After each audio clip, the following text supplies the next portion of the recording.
Que a paz do Mestre Jesus possa mais uma vez habitar os nossos corações. Hoje, Evangelho do Grupo Instrumentos da Esperança, sempre um Evangelho muito alegre, festivo, porque falar de Jesus e depois entoamos as nossas músicas com muita alegria. E dando continuidade hoje, vamos na sequência no capítulo 16. Não se pode servir a Deus e a Mamon. Já falamos da salvação dos ricos, guardar-se da avareza, Jesus na casa de Zaqueu, da parábola do mal rico, e hoje tem da parábola dos talentos e na sequência a utilidade da fortuna. Compara este texto da parábola dos talentos ao Senhor muito generoso, que fazendo longa viagem para o seu país, distribuiu os seus bens na mão dos seus servidores. E observando aquele que tinha a maior capacidade, repartiu os seus bens, dando a um 5 talentos, a outro 2 e a outro somente 1. E seguiu a sua viagem. Aquele que recebeu os 5, logo tratou de fazer prosperar, e daquele talento ele fez progredir mais 5, então ficou com 10. O que tinha 2 talentos também utilizou bem e também fez prosperar aqueles talentos de número 2 e, consequentemente, viraram 4.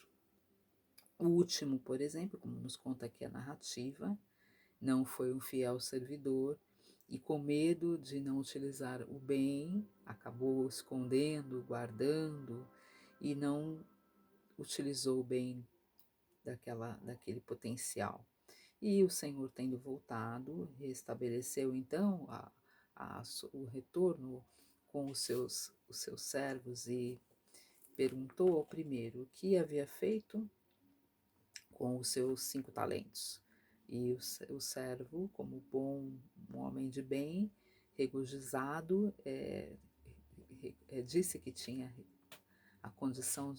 teve condição de refazer, multiplicar aquele talento. O segundo, a mesma coisa, que recebeu 2 talentos, multiplicou de 2 para 4. E o último disse então ao Senhor, que era um homem que tinha medo, receoso, preguiçoso, e sabendo dessa dificuldade, ele acabou não semeando o talento, escondeu e não fez o talento prosperar. E então o Senhor disse a ele que ele era um mau servo e que tudo aquilo que seria dado a ele seria retirado, porque aquele que tinha recebido 5 talentos tinha feito progredido, o que tinha recebido 2 progrediu, e ele, como um mau servo, não se colocou na condição ali de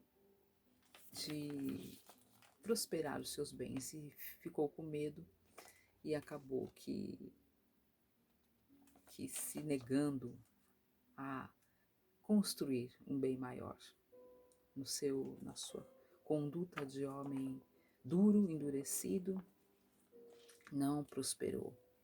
Então aí vem a parábola dos talentos nos dizer assim, na verdade, nos fazer pensar qual a dificuldade que nós temos de entender que o homem necessita sim dos bens materiais, mas como vem o capítulo inteiro nos colocando o entendimento que inúmeras vezes o homem faz aquele bem material ser a sua primeira condição de vida, e dando valores acima do que, na verdade, devemos dar. Deus nos coloca essa condição da riqueza nas nossas vidas, mas não com meio para que nós falhássemos. E sim, para que, sem dúvida, que nem os 2 que receberam 5 talentos, fizessem essa riqueza prosperar em prol ao progresso, porque todos nós precisamos progredir. É do homem, é inerente ao homem. E não agir como aquele que recebeu aquele talento e agiu no egoísmo, no medo, endurecido. Então essa é a riqueza de nos colocarmos à disposição de usarmos o nosso intelecto para que, já que temos essa riqueza em potencial que veio para nós, se formos pessoas abastadas, que possamos distribuir, dar àqueles que menos têm. E isso é um estímulo da caridade. Sem dúvida, que nem diz aqui essa sequência, né, a utilidade da fortuna, a riqueza é uma prova muito difícil. É mais perigosa além do que a miséria, porque na riqueza o homem, às vezes cego, se arrasta de Deus, se afasta de Deus e arrasta os seus estímulos na tendência ao orgulho, às tendências caprichosas, às tendências do egoísmo, o lado da sensualidade. É um laço muito poderoso quando a pessoa se coloca somente na condição de soberba, de valorizar mais as coisas do ouro, da prata, do que as coisas de Deus. Né? Tanto que nós já falamos isso na lição anterior, quando veio falar do Lázaro e do rico e do Lázaro. Então, quando Jesus interrogou o jovem, né, que sobre os meios de ganhar a vida eterna, que Jesus questionou, o jovem questionou a Jesus, Jesus disse para ele: olha, faça de tudo e siga-me. Não quer dizer que nós temos que nos afastar do nosso trabalho, das nossas tendências de termos coisas melhores na nossa vida, de termos a nossa condição financeira adequada, na nossa pretensão de termos coisas melhores na nossa vida. Mas o que fala aqui, que isso não deve ser o principal horizonte da nossa salvação. Com efeito, ele diz aqui, a maioria das pessoas acham, né, que com a riqueza nós já entramos na condição de salvação. E o Evangelho ele vem salientar que é o contrário. Jesus era de família nobre, rico, mas vivia na humildade, naquela sensibilidade de viver entre as pessoas pobres, entre os oprimidos, entre os doentes de corpo, de alma. E é nisso que o Evangelho vem nos buscar. A prova da riqueza é uma prova perigosa e às vezes as pessoas pensam, mas então ser rico é um mal? Não, não é isso. Ser rico é um meio de que você se favoreça, sim, a si próprio, mas sem extirpando de si a sua tendência de egoísmo, de orgulho, de vaidade, no sentido de apoiar aquele seu semelhante, dando emprego, estimulando ao estudo, ao crescimento, ao progresso. Reconhece-se?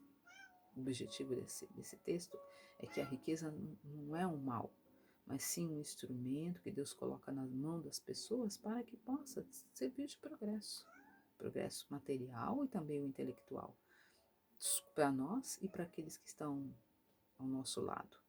O homem, sendo o depositário, o administrador dos bens que Deus proporcionou nas suas mãos, deve aprender com este princípio a cultivar as suas virtudes e não enterrar o seu tesouro como se fosse o tesouro da salvação da vida eterna e que não precisa se aproximar de Deus, passando pela vida material como se não necessitasse da vida espiritual. Então é muito importante a nossa conduta cristã diante da riqueza, que é uma prova, que ele fala aqui no Evangelho que a riqueza é fonte de muitos males, porque ela excita as nossas tendências, as nossas más paixões vinculadas a crime, porque quando a pessoa às vezes é muito rica, os holofotes estão voltados para ela, é onde causa a inveja, o ciúme, a discórdia. Aquele que tem uma vida em abundância, geralmente tem uma tendência a se tornar uma pessoa fútil, pensando somente nas coisas terrestres, e a riqueza não deve produzir esse mal. A riqueza, Deus não colocaria esse bem na nossa mão para que nós nos perdêssemos, e sim para que nós pudéssemos progredir o nosso intelecto. O que posso fazer com essa riqueza? né? Já que a riqueza é tão passageira, atemporal. O Evangelho diz aqui: o homem tem por missão trabalhar pelo seu aprimoramento, deve desbravá-lo. É preciso sim aumentar a produção. Isso não quer dizer que nós devemos pensar somente em nós, porque isso é uma condição de egoísmo. Então, através da riqueza, através do trabalho, através do crescimento, através do progresso, se descobriu as ciências, inúmeras questões até da internet, como nós estamos aqui, através do estudo, do crescimento, do progresso, fazendo que a nossa inteligência estivesse ali concentrada, mas não somente na satisfação do nosso próprio eu, do nosso próprio ego. Que possamos ter as grandes verdades, né? As verdades espirituais acima, à frente dessas riquezas, que são riquezas atemporais. Que possamos, então, admitir que temos ainda essas tendências, sim, ao apego às riquezas, porque geralmente ficamos nos comparando, geralmente ficamos observando o que o outro tem e o que nós não temos, e devemos ser fiéis ao que o ensinamento de Jesus nos traz, a valorizar aquilo que nós temos. E se tivermos mais, que possamos ajudar aqueles que têm menos, porque isso é sinônimo de caridade e de amor. Então, a riqueza não é um mal. A riqueza é um poderoso elemento de progresso intelectual para um meio de salvação, de evoluirmos nas mãos de quem sabe utilizar. Não sejamos nós os apegados, né, dando mais valor a Mamon do que a Deus, como o próprio capítulo vem nos salientar. Que Jesus, então, nos eleve, nos conduza nesse caminho do bem, eliminando as nossas tendências de egoísmo, de vaidade e de orgulho, e que possamos distribuir os nossos bens, sejam eles espirituais, sejam eles materiais, da melhor maneira, enquanto estivermos aqui, nos nossos melhores propósitos. Que Jesus nos abençoe. Graças a Deus e graças a Jesus. E agora a nossa música, Sumeio de Esperança.